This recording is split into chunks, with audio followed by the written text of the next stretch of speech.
Keluarga yang dikasihi Tuhan, tema ibadah keluarga pada hari Sabat saat ini adalah berpengharapan sambil berjaga-jaga dengan setia.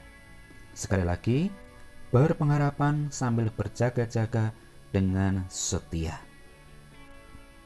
Keluarga yang dikasihi Tuhan, ketika kita membaca bacaan hari ini bagi Yosua, Mazmur, surat Rasul Paulus kepada jemaat di Tesalonika ataupun Matius, kita semua tahu, kita semua paham bahwa setiap orang pasti diperhadapkan dalam sebuah pilihan. Entah itu pilihan itu sulit ataupun pilihan itu mudah. Nah, seringkali kita juga diperhadapkan dalam pilihan-pilihan yang sulit dalam kehidupan.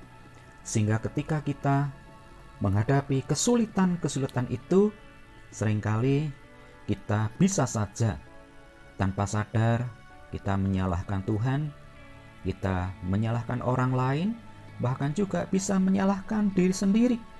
Dan ketika itu terjadi, seringkali lalu kita tidak memiliki pengharapan atau kita mengalami keterputusasaan. Sulit untuk menerima apa yang terjadi, sulit untuk memilih apa yang harus dipilih. Nah, hari ini kita juga diperhadapkan untuk memilih dan tetap berharap apakah kita memilih dan berharap kepada Tuhan ataukah kita mengandalkan apa yang kita miliki. Keluarga yang dikasihi Tuhan Yesus Kristus, bacaan kitab suci pada minggu ini kita senantiasa diingatkan akan pengharapan karena kita memiliki Kristus yang rela berkorban di kayu salib dan bangkit kembali serta naik surga untuk memberikan pengharapan yang seutuhnya. Tuhan Yesus tidak akan membiarkan kita dirundung duka cita, karena Ia pernah menjadi manusia dan tahu betul apa yang dirasakan oleh manusia. Tuhan akan datang kembali untuk memberikan kesempurnaan keselamatan pada setiap orang yang percaya kepadanya. Dan kedatangannya kembali mengingatkan kita bahwa Tuhan sungguh hidup. Ia adalah Tuhan yang menjadi penguasa sorga dan bumi. Tuhan menghendaki kita semua untuk senantiasa memiliki pengharapan yang baik masa kini dan juga di masa yang akan datang. Ingat bahwa di tengah-tengah kehidupan kita pasti mengalami penderitaan. Tidak ada satu orang pun yang tidak pernah mengalami penderitaan, namun demikian kita yakin kita selalu punya pengharapan, yaitu pengharapan untuk berjumpa muka dengan Juru Selamat kita, Tuhan Yesus Kristus, Raja semesta alam, yang nanti akan membebaskan kita dari semua penderitaan, semua keterputusasaan, dan kita hidup bahagia kekal selamanya. Dan pengharapan inilah yang menjadikan kita memiliki hidup lebih bermakna di tengah-tengah dunia yang penuh dengan pergumulan. Keluarga yang dikasihi Tuhan, supaya kita dimampukan untuk menghidupi pengharapan, melalui bacaan hari ini kita diajak untuk terus senantiasa berjaga-jaga dan setia, seperti tadi yang dinyatakan dalam Injil Matius pasal 25 ayat 1-13 tentang 5 gadis bijaksana dan 5 gadis yang bodoh. Di sana diceritakan bahwa ada 10 orang yang menjadi pengiring pengantin perempuan. Ke-10 orang tersebut harus bersiap untuk menemani pengantin perempuan menyambut pengantin laki-laki. Dalam tradisi Yahudi yang terjadi pada saat itu, kedatangan pengantin laki-laki seringkali tidak bisa ditentukan kapan waktunya. Karenanya, pengantin perempuan dan para pengiringnya harus selalu siap siaga kapan mau datang. Untuk itu diperlukan kebijaksanaan dalam mempersiapkan semuanya. Itulah yang dilakukan oleh 5 gadis yang bijaksana. Mereka membawa bekal. Mereka tidak hanya membawa pelita, tetapi mereka juga membawa minyak cadangan dalam buli-buli mereka, supaya ketika minyak dalam pelita itu habis, ya bisa kita memakai minyak cadangan. Kenapa? Itu penting agar pelita tidak padam. Jadi 5 gadis yang membawa minyak cadangan itu menunjukkan bahwa mereka sungguh-sungguh melakukan persiapan dengan baik. Ya, mereka melakukan persiapan dengan baik. Keluarga yang dikasihi Tuhan, kalau kita kembali melihat dalam Perjanjian Lama, minyak seringkali diartikan sebagai roh Allah.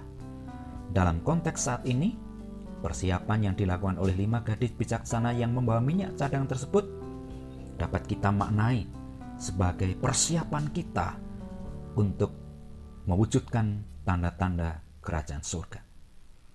Persiapan tersebut dapat dilakukan dengan cara mengisi hati dengan firman Allah dan berelasi intim dengan Tuhan, sehingga roh Allah berkuasa dalam hidup kita. Sekalipun saat ini kita tidak bisa beribadah bersama-sama, tapi saya percaya dalam ibadah keluarga kita, Tuhan juga hadir di tengah-tengah keluarga kita. Tuhan hadir dalam persekutuan keluarga kita. Dan roh inilah yang menolong kita untuk menjadi orang-orang percaya yang terus-menerus melakukan pertobatan, terus-menerus berjaga-jaga, terus-menerus setia dan siap berjumpa dengan Tuhan. Dengan demikian, meski dalam penantian kita bisa kuat, tidak lelah, dan tidak tidur, kita tetap mempunyai persediaan dan tetap siap untuk menyambut kedatangan Tuhan. Keluarga yang dikasihi Tuhan, ini berbeda dengan apa yang dilakukan 5 gadis bodoh. Mereka dianggap bodoh atau tidak bijaksana karena mereka tidak membawa minyak cadangan di dalam buli-buli yang mestinya mereka bawa. Jadi meski mereka tidak disebut berbuat jahat, namun mereka tetap salah. Nah, jikalau perumpamaan ini kita hubungkan dalam hidup kita sehari-hari, kita diingatkan agar senantiasa berusaha untuk hidup bijaksana dalam setiap keadaan, tidak menjadi lemah, letih, lesu, dan gampang jatuh dalam godaan. Hati yang bijaksana yang dipenuhi oleh kuasa Roh Kudus, inilah yang diibaratkan sebagai minyak yang ada dalam pelita. Sebagai orang beriman, kita harus waspada, berjaga-jaga, dan bijaksana agar jangan sampai kita kehabisan bekal dalam perjalanan yang tadi diibaratkan kehabisan minyak. 5 gadis bodoh tersebut tidak bisa menyalakan pelita lagi karena mereka tidak punya persediaan minyak. Ketika mereka harus menyongsong mempelai laki-laki yang datang dengan tiba-tiba tanpa mereka tahu. Keluarga yang dikasihi Tuhan, perumpamaan ini juga mengingatkan supaya kita jangan pernah lupa mengisi hati kita dengan firman Tuhan. Mungkin kita termasuk orang yang rajin ke gereja. Pertanyaannya, apakah serajin itu pula kita menyerap, belajar menghayati dan menyimpan firman di dalam hati melalui aktivitas kita sehari-hari? Atau jangan-jangan aktivitas kita hanya sekedar aktivitas tanpa didasari dengan sungguh-sungguh kita merenungkan dan menghayati firman Tuhan? Jangan-jangan firman tadi hanya terjadi saat kita berkumpul, saat kita berdoa, yaitu pun ketika kita serius dan tidak mengantuk ketika mendengarkan firman Tuhan. Firman Tuhan harus menghidupi kehidupan kita, perjalanan kita. Sekali lagi, sekarang di tengah-tengah pergumulan ini, pandemi yang belum selesai, bahkan ada sebagian dari kita yang harus karantina. Mari kita tetap berharap, kita sama-sama berdoa, mendukung. Tidak ada yang boleh meremehkan, merendahkan, tapi kita semua punya hati yang sama untuk memiliki pengharapan Tuhan menolong kita, dan kita dipanggil untuk tetap setia kepada Tuhan. Keluarga yang dikasihi Tuhan, selain itu Kita semua juga diingatkan untuk mempersiapkan minyak cadangan dalam relasi yang intim dengan Tuhan. Relasi dalam ibadah-ibadah serta doa-doa harus terus kita hidupi, tidak sekedar formalitas atau rutinitas kita sebagai orang percaya, atau mungkin sekedar kita malu atau takut, tapi dengan kesungguhan hati, dengan keintiman kita dengan Tuhan, dengan refleksi kita yang serius bersama dengan Tuhan, sehingga hidup kita diubahkan. Keluarga yang dikasih Tuhan, kehadiran Tuhan tidak ada orang yang tahu. Suka atau tidak, siap atau tidak, siaga atau tidak, Tuhan akan datang kembali. Karena itu mari dengan sungguh-sungguh kita tetap berharap, kita menyiapkan hati kita, menyiapkan hidup kita untuk menyongsong kehadiran Tuhan. Seraya tentu kita juga melakukan apa yang menjadi bagian dari kehidupan kita pribadi lepas pribadi. Seraya kita juga melakukan tugas-tugas kita, pekerjaan kita pribadi lepas pribadi. Tetapi satu hal, di tengah pekerjaan kita, di tengah pelayanan kita, di tengah aktivitas kita, mari kita tetap berharap penuh kepada Tuhan yang pasti akan datang dan yang akan memberikan semua yang baik, semua yang indah, semua yang damai, kekal selama-lamanya. Sebagai pribadi, sebagai keluarga, sebagai persekutuan dalam gereja kita, mari bersama-sama kita tetap berjaga-jaga. Karena Tuhan akan datang dan kita tidak tahu kapan waktunya.